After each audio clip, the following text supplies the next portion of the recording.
Perkenalkan, nama saya Febrina Boru Semiring, kelas KBA sore, NIM 2400010169. Di sini saya akan melanjutkan naskah yang berjudul Mengisi Lorong Hati Kehidupan 2. Hati sebagai pusat kehidupan. Penulis menekankan bahwa hati adalah ruang utama dalam diri manusia. Semua tindakan baik atau buruk berasal dari kondisi hati. Jika hati bersih, maka perilaku akan terarah. Jika hati kotor, maka hidup akan mudah tersesat.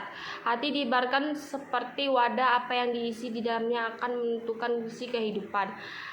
Penyakit hati seperti iri, sombong, dan dengki menjadi penghalang utama kedekatan dengan Tuhan. Ujian hidup sebagai jalan pendewasaan. Bagian banyak membahas bahwa masalah hidup bukan hukuman, melainkan proses pembentukan kocok. Bagian ini banyak membahas bahwa masalah hidup bukan hukuman, melainkan proses membentukkan diri. Kesulitan adalah cara Tuhan atau mengetuk hati agar kembali sadar. Orang yang kuat bukan. Bagian ini banyak membahas bahwa masalah hidup bukan hukuman, melainkan proses pembentukan diri. Kesulitan adalah cara Tuhan atau mengetuk hati agar kembali sadar. Orang yang kuat bukan yang tanpa masalah, tapi yang mampu memaknai masalah dengan benar. Ujian seringkali datang untuk mengikis kesombongan dan menumbuhkan ketergantungan kepada Tuhan. Pentingnya keikhlasan.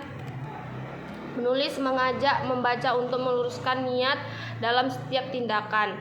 Amal yang besar bisa menjadi kecil jika tidak ikhlas. Sebaliknya, amal kecil bisa menjadi besar jika dilakukan dengan hati yang tulus. Keikhlasan sering diuji saat tidak ada yang melihat atau menghargai.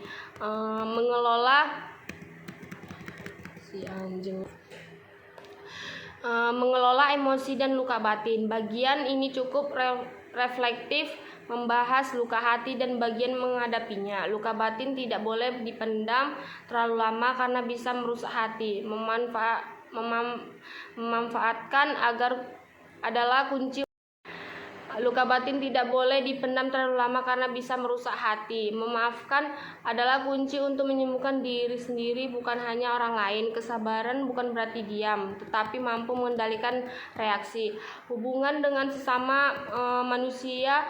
Penulis mengingatkan pentingnya menjaga hubungan sosial. Jangan mudah menilai orang lain karena setiap orang punya perjuangan masing-masing.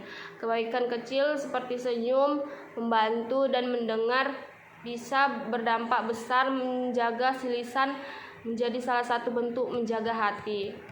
Kedekatan dengan Tuhan atau spiritualitas. Fokus utama bagian ini adalah memperkuat hubungan spiritual. Zikir, doa, dan ibadah bukan sekedar rutinitas, tapi kebutuhan hati.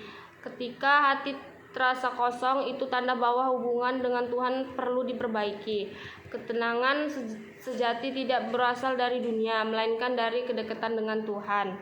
Mana kesadarannya, penulis mengajak membaca untuk tidak terjebak pada kemewahan dunia. Kebahagiaan tidak selalu berkaitan dengan materi. Hidup sederhana membuat hati lebih ringan dan tidak terbebani. Terlalu mengejar dunia bisa membuat hati menjadi gelisah. Introspeksi diri atau muhasabah. Bagian ini menekankan pentingnya evaluasi diri. Manusia sering sibuk menilai orang lain, tapi lupa menilai diri sendiri. Musabah untuk memperbaiki. Bagian ini menekankan pentingnya evaluasi diri. Manusia sering sibuk menilai orang lain, tapi lupa menilai diri sendiri. Musabah membantu memperbaiki kesalahan sebelum terlambat. Kesadaran diri adalah langkah awal menuju perubahan. Kesimpulannya, hidup adalah perjalanan hati, bukan sekedar perjalanan fisik. Kunci kebahagiaan terletak pada kebersihan hati dan kedekatan dengan Tuhan. Sekian dari lanjutan naskah yang berjudul Mengisi Lorong Hati Kehidupan 2. Terima kasih.